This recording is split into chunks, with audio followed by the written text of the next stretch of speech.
Madalas mga idol ay hindi natin nalalaman na yung ina-upload natin mga reels ay nagkaroon na pala ito ng copyright issue or copyright claim. So sa video ito mga idol ay ituturo ko sa inyo ang mga pamamaraan kung paano ba natin yan malalaman bago pa man natin yan may upload sa Facebook na mayroon palang problema ang ating mga reels o copyright issue or copyright claim. So kung paano, panoorin mo.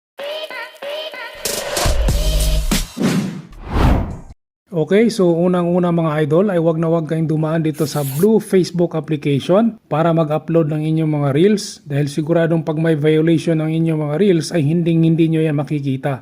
So sa halip mga idol ay dumaan tayo dito sa Google Chrome, pero ang pamamaraang ito mga idol ay gumagana lamang sa mga naka-FB page at hindi sa mga FB account na naka-professional mode. Then ita-type lang natin dito sa search bar mga idol ang Meta Business Suite.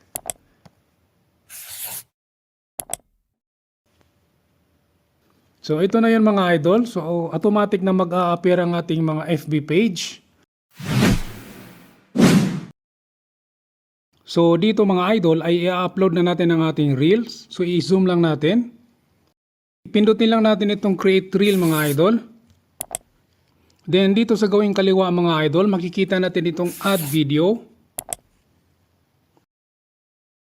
Then i-upload na natin ang ating video. Then antayin lang natin ito na mag 100% ito dito mga idol. Then i-swipe lang natin ito pa kanan mga idol.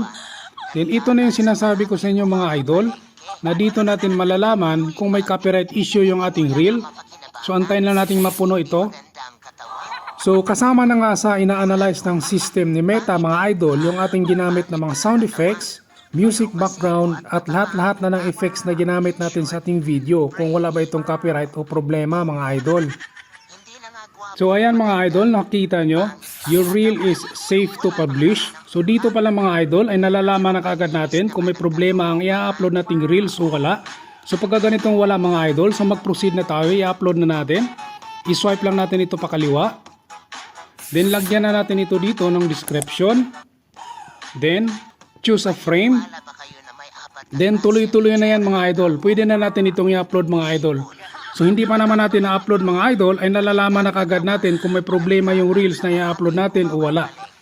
So yun lang mga idol.